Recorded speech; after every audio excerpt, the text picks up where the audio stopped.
Hi there, Glocal citizens. Welcome back to the podcast that inspires a borderless mindset around manifesting a new world. I am your host, Florence Adu, coming to you from an interesting Accra evening. And it's evening because my guest this week is from the land down under, or he's coming to us from the land down under. So we found a place that we could jointly meet and come together and have this conversation. And he, like several of my other guests and recent guests as well, is a fellow Stanford alum. And so how this came to be is because he is down there, he sent out a call to friends and family and said, hey, come visit us down here. You know, I like to hit the road as often as I can, but it's not going to work out for the massive call, but I think I will eventually make it down there. And so let me just get to his bio so we can start having the conversation that I think you're so ready to hear. He is the founder of the Jazz and Democracy Project, J&D, a music integrated curriculum that utilizes jazz as a metaphor to bring democracy to life, enrich the study and teaching of history, government, civics, and culture, and inspire youth to become active, positive contributors to their communities. He first proposed the curriculum as part of his undergraduate honors program at Stanford, and it was at the School of Education. He conducted research for his undergraduate honors thesis at Oxford University, where he engaged and learned from music educators at both the local elementary schools and world-renowned secondary institutions like the Bedale School, Eton College, and the Yehudi Menuhin School. After earning his PhD from the International Center for Research in Music Education at the University of Reading, England, he immediately applied his knowledge as an independent arts education consultant in the San Francisco Bay Area, working at the district, school, and classroom levels. He then worked for education reform organizations, facilitating professional development for teachers, instructional coaches, and administrators. He is an avid music lover, particularly jazz and Afro-Cuban jazz, who loves to witness artists stand emotionally naked, transmitting their emotions to the audience and modeling the best of what improvised music has to offer, a lesson in unity. And I left that line particularly in because it's so poetic and I think it says so much. And so we'll talk more about that. Dr. Wesley Watkins, welcome to the podcast. Thank you so much for having me. Yes. So let us get started. The man from down under. I'm gonna keep saying that because that song was a soundtrack for my childhood. Man, it's funny because I saw some YouTube video recently about the Australian national anthem, and like the top comment was, "The Land Down Under by Men at Work is not our national anthem." Exactly. It is not, for the record. No, nothing so jazzy. So let's get started. Where are you from? Where are you local? And what is your craft? So I am from Oakland, California, currently living in Sydney, Australia, and I am a teacher. That's profession, that's craft, and that is truly at heart. When I'm not teaching, I'm kind of blue. I haven't been able to do as much jazz and democracy here as I would like, but I am lecturing at the University of Sydney, firstly at the United States Study Center, which is a think tank attached to the university, which also runs an American Studies major. And then in term 2 of this year, which starts in August here, term 2 of the school year, I'll be teaching at the Sydney Conservatorium of Music, which is also part of the University of Sydney. Interesting. So teaching an actual theory practice, what kind of teaching will you be doing there? So at the United States Studies Center, I teach a class called Sex, Race, and Rock, which is a course that was devised years ago by a woman named Rebecca Sheehan, who's now at Macquarie University here. It's a play on sex, drugs, and rock and roll. But it's essentially looking at rock and roll, certainly as a starting point, as far as, a popular music that was pushing the social boundaries, sometimes reflecting the social limitations, and kind of that interplay between, art and culture, art and society. So but it does include other forms of music, other genres, but all within the kind of pop, or somehow, though it's not pop, important to the culture subgenres. And then at the conservatorium, I'll be teaching a class called Jazz, Riots, and Revolutions, which is a course, I think it was devised by the professor I'll be co-teaching it with. His name is Chris Cody. I'm just getting into that class. But the reading that I've done so far about it, it looks to be investigating the relationship between jazz, the art form, and what jazz was doing also culturally, socially. So these are all related to jazz and democracy in that Right. I'm accustomed to talking about the relationship between music and culture.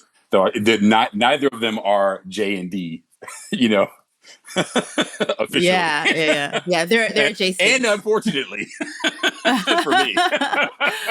Right, right, right. They're just, I mean, it's just, I'm so happy to have this conversation now because I launched a series last year. It was called The Future of Work. It was a salon series. And in one of the later ones, which was in December here in Ghana, it was right before our elections, right after the US elections. And it was the topic that we were working on was the future of work and governance. Okay. And so what I feel like is most people don't recognize what exactly governance is, but they do recognize these other structures. So it was a little bit of a challenging conversation to kind of pull people into like, what is governance? How do you reimagine it? How do you do that? And I think that's the product of the missing civics education that is kind of everywhere, right? Because I recently went to Kenya and had these really great conversations, partially because policy somehow empowers them with a lot of civic information about themselves. So I could really have that conversation. I don't know how much of that kind of conversation that I get on a regular basis here in Ghana or even in the US. And so to first of all, before we get into kind of why you ended up there, what is the genesis of J&D beyond, the curriculum and the studies, but really like, how did you, Yeah. Like how it started. yeah. Mm-hmm. Yeah, so I was still finishing my doctorate. So I was, trying to wrap up the writing of the revised edition to submit to be finished. And a principal in the Oakland Unified School District reached out to me. She was a friend of a friend, and I had tutored at her school years prior. And so she reached out and said, "Hey, I know you're doing your PhD essentially in music integration." Mm. And or the effects that music can have on other subjects was kind of like one way to think about my doctoral thesis. And so she said, "Look, I just joined this national kind of consortium of schools that are focused on integrating music into the curriculum. Would you come consult for us?" And so I started. It was like February of that school year. So like the second half of the school year, and I just kind of helped out with the things that were already going. They had like, I think it was a fourth grade musical. And so I was basically in that first year, I was like the designated person who was going to document and put together the materials that, they needed to submit to the consortium because, teachers are already overstretched. Nobody has time to do extra stuff. So that's what I did that first semester. And then she said, "Okay, let's have you back next year, but I want you to do something with Rob." Rob was a fifth grade teacher. And so I went and had a coffee with Rob a couple months before, a month before the school year started, the following school year. And we had a conversation. It was funny because Rob was driving the conversation, as I recall it. Like he had all these questions for me. And one of them was, "What is music integration?" And I said, "Well, to me, like kind of like a, armchair kind of definition would just be simply you're utilizing music to teach something other than music. Right. So Mm. it's like on a metaphorical level in some way, or at least analogous." And so he agreed with that. And I said, "Okay, so if we agree on that," I finally asked a question myself. I turned the tables. I said, "So tell me something your kids don't get. And let's see if we can Mm. figure out a musical solution." And in California, we teach US history 3 times. We teach it in fifth grade, eighth grade, and 11th grade. That's at least the old content standards before Common Core. And that's when I was doing this. So he said, "Look, I'm fifth grade, and this is an elementary school that ends at fifth grade, right?" So he said, "I feel Mm. like part of my charge is to teach my students what it means to be a member of a democracy before I send them off to middle school." And he said, "And I don't feel like I'm doing Mm. a good job at that. Like the typical social studies history textbook in fifth grade is, dates and who was the president and when was the war and Yeah. kind of just factual stuff." And it's like, but I feel like if I'm sending you off to the next level of your education, I should be trying to prepare you to be a member of this thing we call democracy. I said, so I immediately, like the first thing out of my mouth was, "Well, Wynton Marsalis talks about jazz as a metaphor for democracy. So why don't we just teach him about jazz and see if it helps?" And that was literally it. Like, and it's funny because in retrospect, I didn't go to YouTube to look at Wynton talking about this at all. I didn't look up if anyone had written anything about this. We just, like the principal of the school loved the idea. And I don't know, I'm pretty sure she did this of her own volition. I think she's the one who found this. So Lincoln Center had produced this kind of boxed curriculum called Jazz for Young People. I don't think you can buy it anymore. It came with a literal VHS cassette because this is still coming out. It was like before DVDs. I don't even think they updated it to a DVD. But the school still had the TVs in the corner hanging from the ceiling, which had the VHS built in, Yeah. in it, Yeah. right? So, I have one of or like, those in my classroom. yeah, I had one Yeah. in my apartment once too. It's like how schools used to roll that one card in that all the Yeah. classrooms share with the VHS cassette.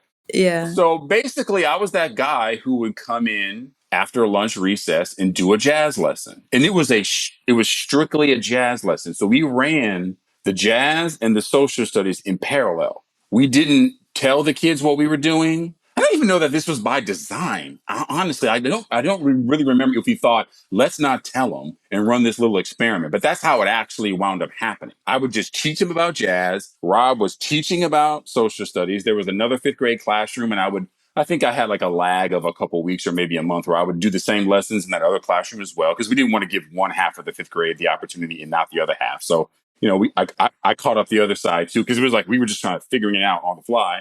And then, so I started in like October coming into the classroom. And I think it was long about April or May when we kind of pulled the curtain back and said, do you guys have any idea why I've been coming here and teaching you about jazz? And they were like, they gave standard, oh, we just thought, well-rounded education, jazz is America's music. They gave some great fifth grade, Yeah. postulations as to why you've been here. And I said, well, all of that is true. However, we thought it would help you better understand democracy. And they were like, what? And I was like, right. So let me ask you these questions. So I asked a set of questions, one of which was that we had learned from that Lincoln Center curriculum. What's the goal of jazz musicians? What are they trying to accomplish when they get on stage? And the Lincoln Center curriculum had taught us, they're trying to swing, this concept of swing. So swing in jazz is an era, the swing era. It's a type of rhythm, like the ding, ding, da ding, ding, da ding, ding, da ding, ding, da ding, is the swing rhythm. But it's also kind of like a philosophy. Swing is when the music has a certain buoyancy and balance to it. And everybody can tell and feel when the music is swinging, right? So you can be playing the swing rhythm and it's not really swinging. So it's more than Right. just a technical rhythm that is being played. Just because I'm playing this rhythm doesn't mean we're swinging. But we can feel like I said, a buoyancy and a balance and like a vibe. It's like, okay, it's good right now. The music is good right now, right? Okay, so they're trying to swing. So we had learned from the curriculum there are things that ruin the swing. So I said, okay, somebody raise your hand and tell me what's something that ruins the swing. There's a few things, but the one that I piggybacked off of was the idea that you can play too loud. Like, so that offsets the balance. A lot of people complained about drummers playing too loud, for example. So then I asked a question to which I did not myself have an answer, which was, okay, give me an example in society of somebody playing too loud. And I remember this black girl raised her hand and she said, oh, that sounds like monarchy. And in that moment, I was like, I'm doing this for the rest of my life. Because I hadn't thought of it that way. But she was like, Right. monarchy is the king's way is the only way. Yeah. You know what I mean? And you're doing too much. Like the balance is off. Like this thing is supposed to be a conversation where everybody gets to have their amount of freedom and their contribution to the group project, right? So you being the monarch, it just is all about you is anti-democracy, right? So in that moment, I was just like, I'm doing this I think after that lesson, packed up my stuff, talking to Rob or the principal. Maybe she came and watched that lesson. I was like, I'm going to do this for the rest of my life. So that was the genesis of it. I didn't actually start J&D, the Jazz and Democracy Project, for a couple of years. Arts education funding is always in the chopping block. It got extra tenuous that very next year. So I had to stop doing that work and I went to work for an education reform nonprofit and bounced around between a couple of those. And then I started building J&D as a part-time thing and then eventually became full-time.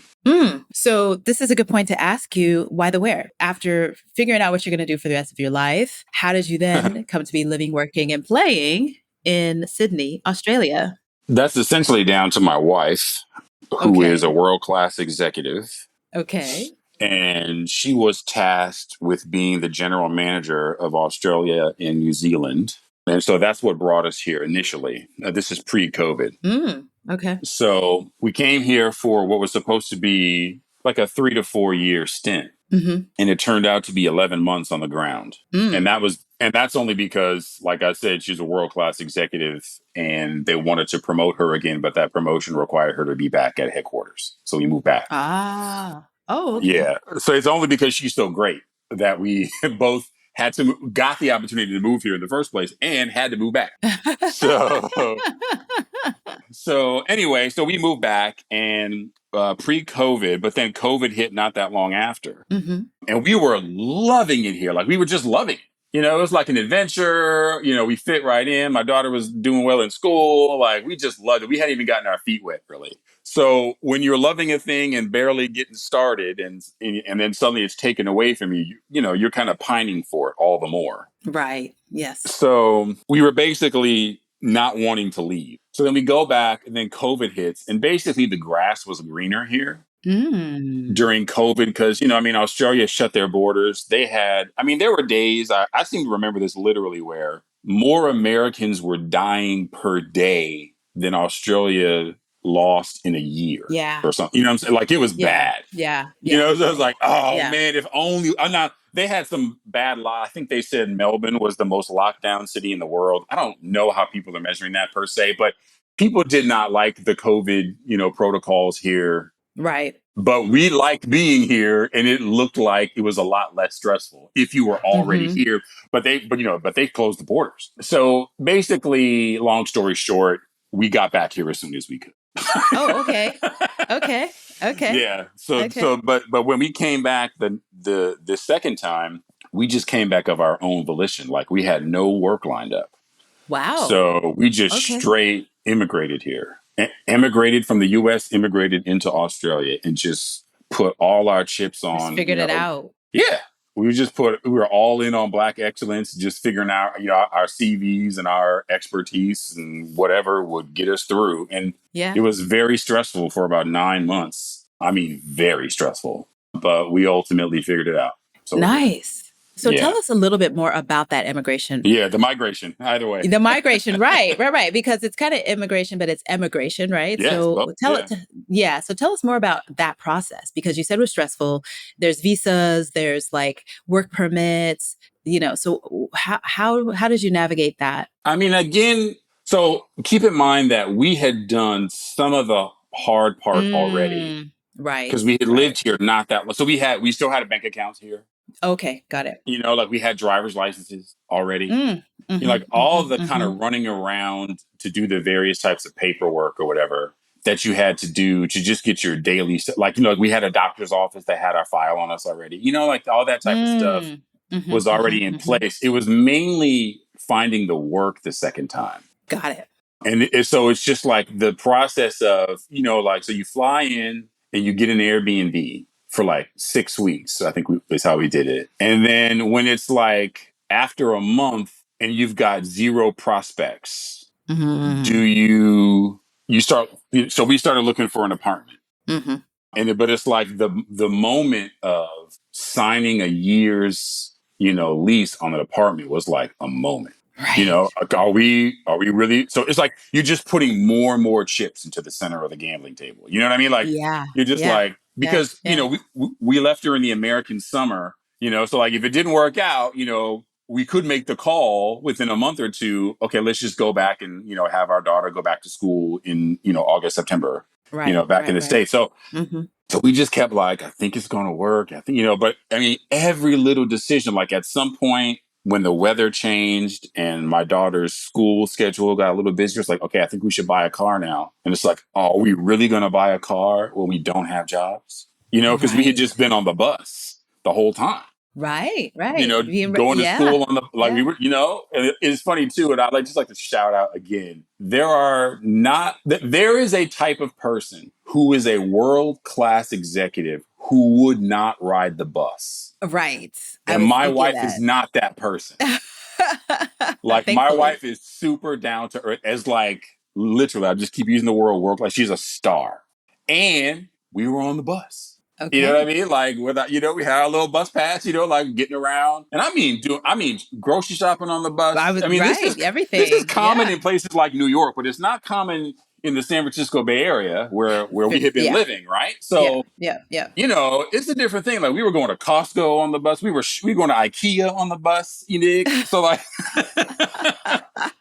it was super stressful. So yeah, and then I mean, I don't know what else you want to know. Like it's just how much do you trust or value your own prospects? You know Mm, what I mean? mm-hmm, So the way mm-hmm, I kept mm-hmm. telling it to my wife, I said to her, "No one who knows you would bet against you finding work." Right.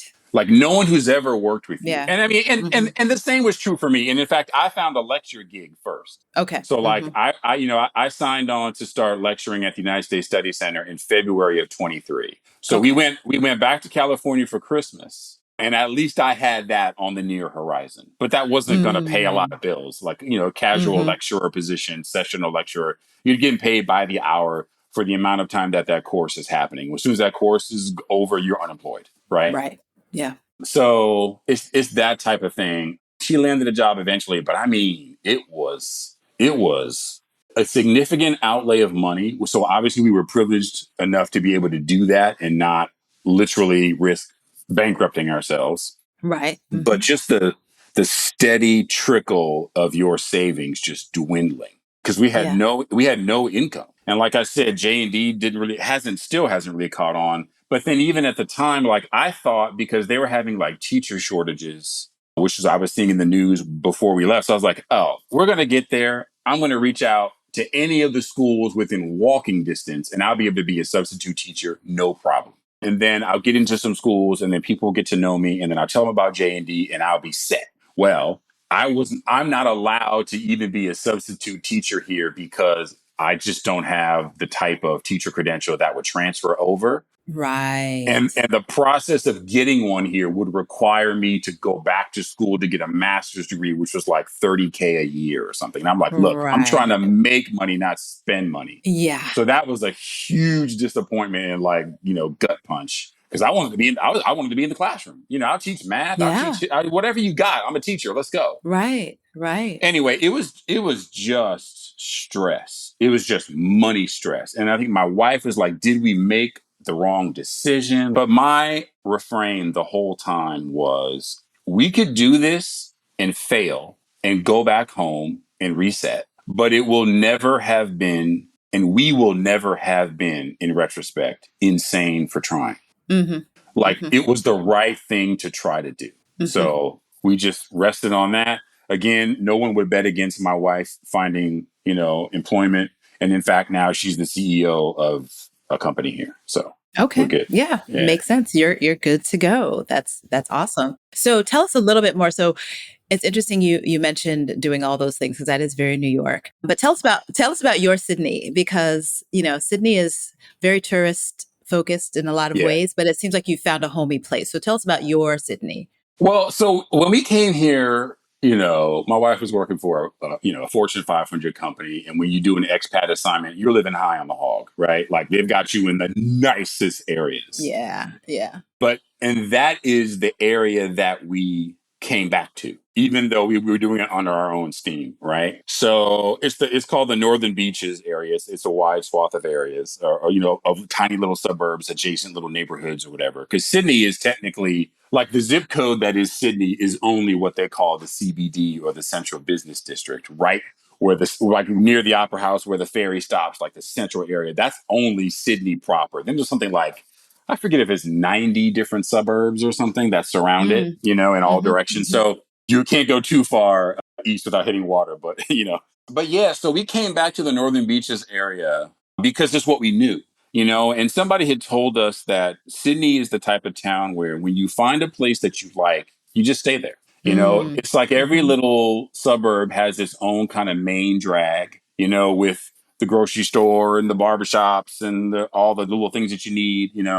So you just find the place that you like. And so this place was primarily, we chose this place initially because the first puzzle piece that fell into place was my daughter's school. So we were like, okay, so we're going to live there. because my wife's work initially was very far. So she had a long commute when we first came here. But she was like, let's just make the family happy, because that's usually, I think she read somewhere that expat assignments fail because the family doesn't like it. Yes. So she was trying to make sure that my daughter was good and that I was good. And then she was going to do whatever was needed to make the job work. So, but, when we came back, it's like, well, we only know one place. So let's just go back to that place. When people were in the thick of COVID in America, thinking about leaving America, it's a theoretical conversation because you've never been anywhere for a lot of people, right? Yeah.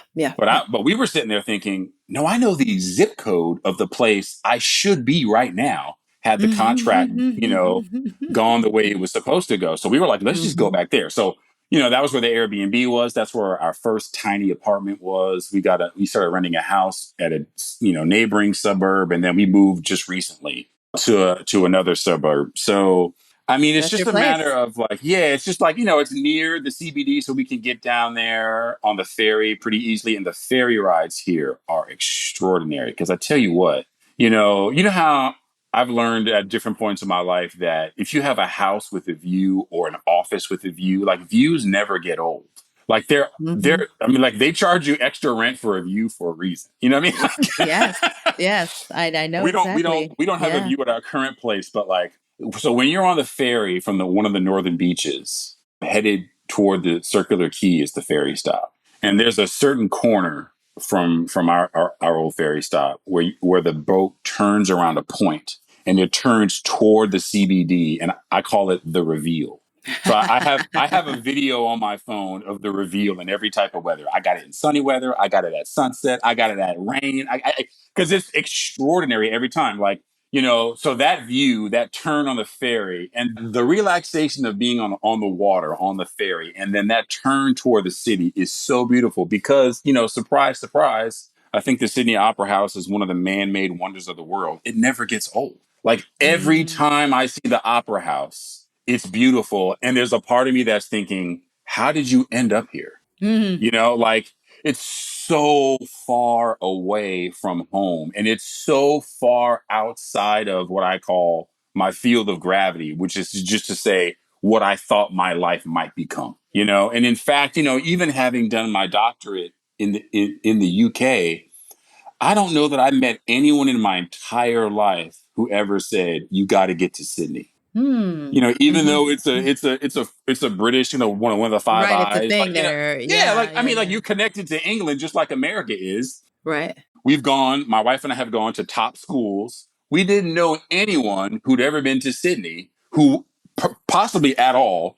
I mean, I would venture to guess we didn't know anyone who'd ever been here because I can't imagine coming here and not telling everyone you got to come to Sydney. As you said in the introduction, like as soon as we came, I was telling everybody, you got to come visit. Like I had no idea that there was a place in the world that I would rather live.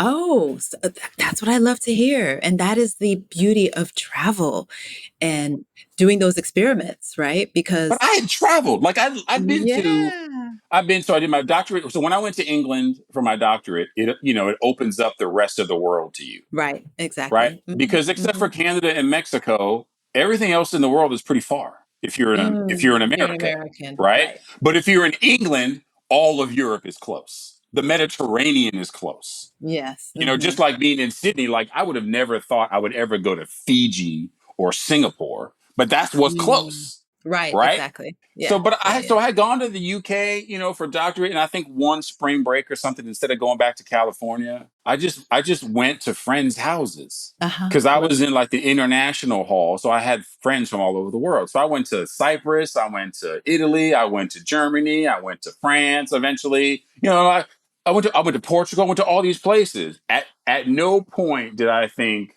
the only other time I thought I might want to live somewhere was Cyprus. And that's just because it was just the water. I mean, it's just the Mediterranean is just beautiful, right? I was only there for a little bit. I wasn't really saying that from any real knowing place. Like I wasn't really an adult yet. You know what I mean? Yeah. But like, they sent us here just to scout out Sydney to make sure that my wife wanted to take that GM role. And within 2 days, I was like, you gonna call him? Because we're good. I'm good. You ready? I'm good. It was like instant fit. Yeah, I love that story because I recently went to Nairobi for the first time, and that's a feeling I had, that I could live there. Yeah. So I have a real problem with, my listeners know this, with the Harmattan season, which is the dust, when the dust comes down from the Sahara, makes everything very Right. dusty in West Africa. So I leave and I spend way more time lately in winter than I can stand. And so this year, friends organized a trip, went to Nairobi, and I said, oh my gosh, it's literally their summer, and this is where I'll be next year. Right. So I hear you 100% on that. So it's on the list. Sydney, Well, Sydney I could tell come. you what, that also reminds me of the fact we're not going to do this. I don't think. I mean, we don't quite have it like that, Uh-huh. you know.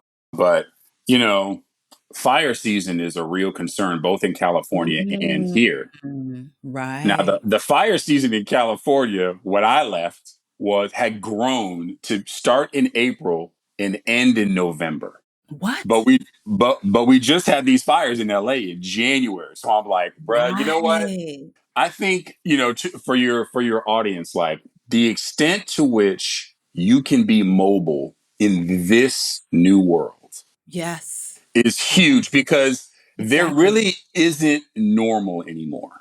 Like Yes. I liken I liken Earth to when you're like a kid or even an adult. But like if you ever come across an animal and you're afraid of it, and part of that fear is because you don't know what this animal is going to do next. Mm-hmm. Like I was kind of afraid of dogs as a kid. So like you come Mm-hmm. across a dog on the street that maybe looks a certain way, you're like, okay, hold on, I don't know what this dog is about to do.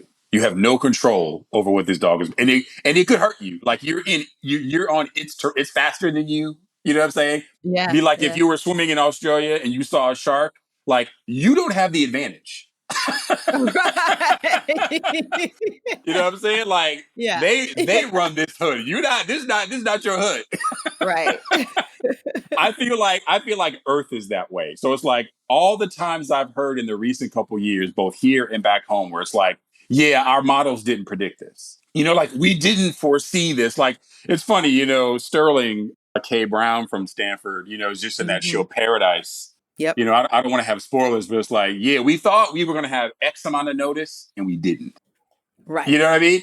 So it's like I just feel like the extent to which you can be mobile in this world. Thankfully, COVID taught us we can do a lot over the internet, and as you and I are doing right this second. And it's like that's what you kind of need to be mobile because things are going to get hairy, and you don't know when or where. And I mean, You know? that is this borderless mindset. That is what we're talking about and having these conversations so people have an understanding that it's not, there's a fear factor, but there's also a go and get it factor that we should all be kind of thinking of. So speaking of, I don't know if you've looked at the past guests, but when you spoke about Wynton Marsalis, he's been on the podcast, and it was right about when he released the Ever Funky Lowdown. Oh yeah. Yeah, which speaks to exactly what you're talking about democracy and a critique on culture and all of that. And so I want to go back to the idea, because that's an entrepreneurial thing. Like you figured out how to work for someone but really figuring out this grassroots way of organizing people and getting the message to young people. So I kind of want to understand a little bit more about the impact, but what vision do you see potentially as if there were no constraints on identifying, partners, and even in this now environment where I say this all the time, that democracy feels dead. Mm. And so it should matter. And so how do you make it matter enough for there to be the kind of incentive that sustains an organization like J&D? Well, I mean, there's a bunch of different ways to go at this, so forgive me in advance for rambling. Oh, no, please, let's hear it. We like solutions. I mean, so first of all, you just touched on something which I would say a lot, or I think it's written on my website somewhere or wherever. But like, you have to make it matter, right? So like, I would go into schools, and it was very rare to have any student listen to jazz already. It Mm, was mhm. rare to have any student whose parents even listened to jazz. So you have to make it matter, right? So I would start almost every presentation, especially if I was at school for like a residency. So I was going to come back like 6 or 12 times or whatever it was going to be. Mhm. The first day is like, here's what we're doing. Here's why we're doing it. and here's how we're going to do it. Because it doesn't make any sense. First of all, what is jazz and why should I care? Right. And what could it possibly have to say about anything under the umbrella of democracy or society? Right. So I have to basically, we're going to discover that, but I have to give you some hook to hang your hat on immediately. Like, why are we even broaching this topic and trying to connect these two things that seem totally different?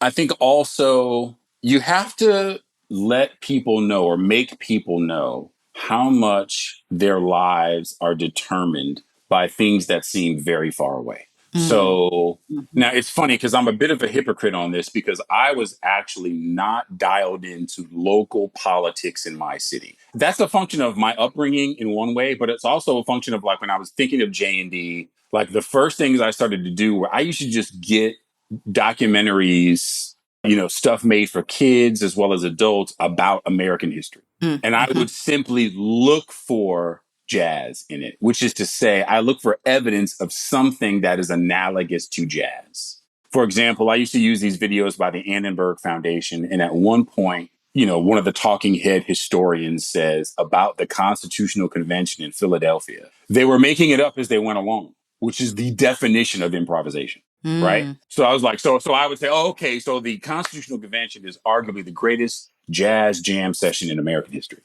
which is kind of trite thing to do, but that's where I started. Right. And then I would look at documentaries about jazz musicians or jazz music and look for evidence of democratic ideals or actions in process. Right. So I was thinking all of my initial linkages were like at the federal level in America. But then I started doing interviews with jazz musicians, and my interviews are very focused on, I don't do any biographical stuff unless it comes up anecdotally. I'm asking the musicians I interview, like, what do you do on the bandstand when it all falls apart? Because I'm looking for a jazz analogy for what do you do as a citizen when it feels like, as you just said, democracy's dead. Like, what do you do on the band? Like, so I'm getting answers like there's a great educator, a musician in the Bay Area named Geechee Taylor. And he said in front of a class, because I would hire local musicians to come in and play for classes. He said he plays multiple instruments, but he was on bass that day. He said, what? I think he was speaking about bass. I mean, mostly people listen to the bass player. So if the bass player's lost, you're pretty much lost. Right. By the way, in Winton's own analogy with the separation of powers and checks and balances in our federal system, he likens the judiciary to the bass player, by the way. So so if the bass player is lost, if the judiciary is lost, you are in trouble, friend. Sure. But anyway, Yeah, but Geechee said to this class, when I get lost, I play less and listen more. Right? So you take that idea and you're like, okay, what does play less and listen more mean in society? So to me, I mean, sometimes you got to get active. You got to protest or, whatever you feel like is necessary. But also it's like, wait, something has gone awry. What has gone awry? What is the history of the thing? And why is it that something has gone awry recently? Like, so I want to know, you want to know more about exactly what has gone wrong. And so that's the listening or the study, if you want to like bridge it that way. Right? It's like, hold on a second. What was this thing supposed to be? How is this thing supposed to work? And why has it failed in this moment? Right. So you at least know the tradition or like the lay of the land, like how this is supposed to go. So that's hugely important. And I think I was like, able to do that with students. As you were asking me the question, I was remembering. So when we went back to California for Christmas in 22, and we were still hadn't quite found work yet here in Australia, we made the call that we were going to clear out our house and start shipping, major things to Australia with no job.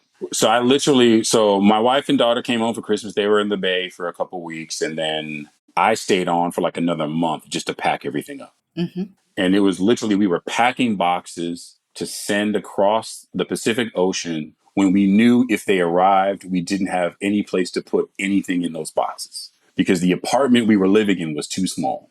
So it was like this weird chain of events. So, but while I was there, I went through every single piece of paper that I had ever collected for the first 13 years of the Jazz and Democracy Project. Because I had to say, do I want to scan this for any reason or am I tossing it? Right? Because I wasn't trying to ship paper across the ocean. Exactly. So I just remember going through that stuff and I was thinking, I was looking at how conscientious I was about the program. Like literally how much I tried to give to every single student I ever had. Impact. Yeah. I mean, it's just like, I mean, I mean, I don't really know. I mean, I'm just a conscientious person. Yeah. Like, I don't know if you remember Darren Alloway, Yeah. but Darren said to me once, he was like, Wes, you have no chill. Like it just like I just don't know how to do things halfway. You know what I mean? So like Yeah. I mean, I was trying to give all those kids like exposure to the music, understanding of why it mattered, trying to connect them to their local city officials. I would have city council people come and talk to students. I would have professionals come and talk to students because I did this thing about if you want to contribute something to society, like a jazz musician contributes their unique voice to their Hmm. craft, well, then Hmm. what is that thing you're going to contribute? You know what I mean? Hmm. Hmm. Hmm. So it's just trying to give as much as you can to the people that you're engaged with. I mean, I'm an educator, so that makes sense. Like I'm here Right. for the kids. But Yeah. I think, writ large, like, you got to be meaningful. You have to have a value add, not just for your personal bank account, but like people, I feel like, need to see you, whoever you are and wherever you are, as a value add to that community. And I really, really, really value more than anything in this world right now. I value expertise. Mm. I feel Hmm. like one of the things that's a problem is we have a lot of intellectual laziness going on. Hmm. And some of that is Hmm. in part due to, social media. Like everybody has their own algorithm or their own echo chamber. And it's the confirmation bias thing where everybody is gonna listen to the people that make them feel like they're already correct, but then the people who are doing the talking don't have to be rigorous about what they're saying because Right. they're not coming up against someone who thinks any differently than them. And so we're all just flowing through our own confirmation bias and we're not actually interrogating our own beliefs. Hmm. And that's just on a belief level. But then I feel like when you do that, you develop an expertise about it. It's only when you consider, okay, is there another way? Is there another way to Mm. look at this? Is there another way to do this? Hmm. Do I know the best way to do this? Where you actually develop a chop or a sharper edge on your craft. And I just really, really value people who are the best at what they do.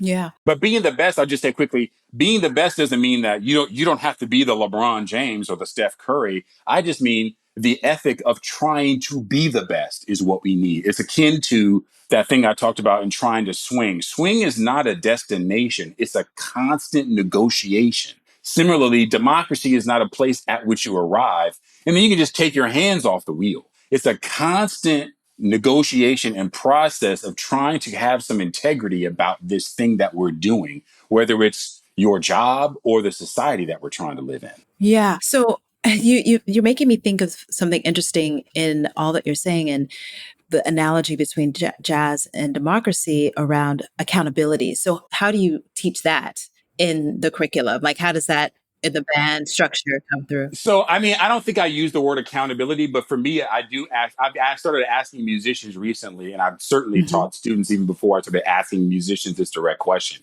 But what Yeah. does integrity look like? For Mm. me, it's like if you have integrity, accountability is subsumed by that, right? But I for mean, the leaders, because there's still people, there will always be people, right? So I guess if everyone that participates has the same level of integrity and understands it the same, then sure, that's fine. But uh-huh. let's say you're a member of the band, right? So Okay. so how do I hold the drummer accountable to the bass player, to the horn player, to so how do you use that piece? And is that even a meaningful, as I mean, as I'm saying it, I can think about it. It's like, oh, it's that listening. Oh, it's that not Yeah, running over each other. It's that grace that we absolutely. give. Yeah. Everything you said, but hold on. Do you want me to answer the question as a side person or as the leader of the band? Ah, okay. As both. Let's hear both perspectives. I Yeah. mean, okay.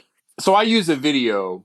I mean, I've watched this same song hundreds of times, maybe thousands of times at this point. So I have this Hmm. video I use, and it's Chris Botti live in Boston. And so Chris Botti is the trumpet player, and it's his band. It's one of these kind of special concerts where every song has a special guest artist. Mm-hmm.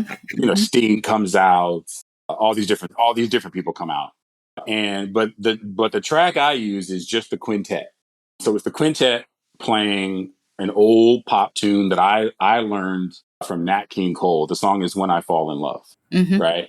And it starts off as a ballad because the song is a ballad. It was a pop ballad. I want to say 52. I don't remember when it was first written or first put on record. But for the solo section, they do something different than is traditional in jazz. They decide we're not going to solo over the chord changes. We're going to solo over something totally different. And this is something that's arranged in advance. And so they just kind of solo over this little 8-bar motif. And it is incredible.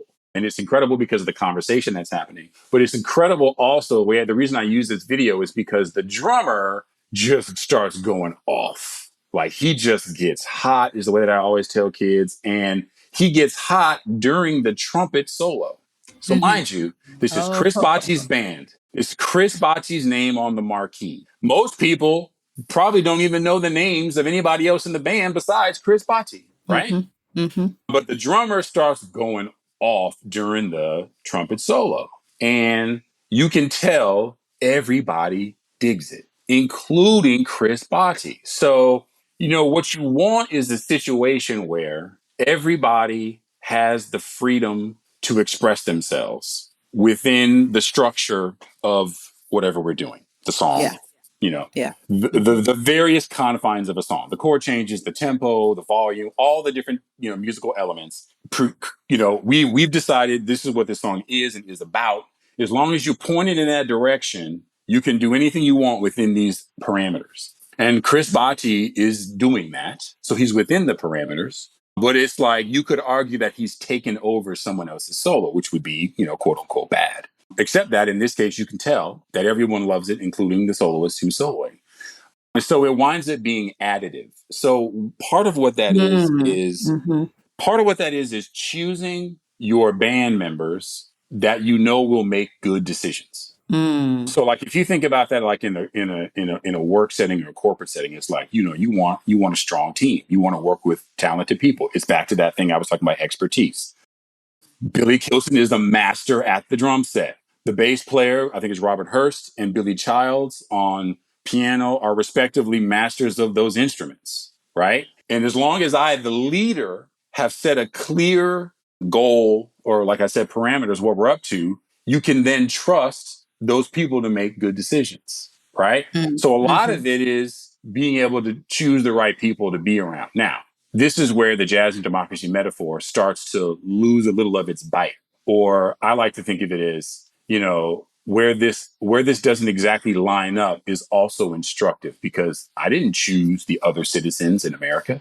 You know what I mean? We're just here. Yeah. I mean, and part of the reason why, I don't know, this may be a little bit edgy to say, but like one of the things I learned during COVID was I was like, you know what? You're only as safe in this world as the dumbest people around you. Basically. That's a good way to put it.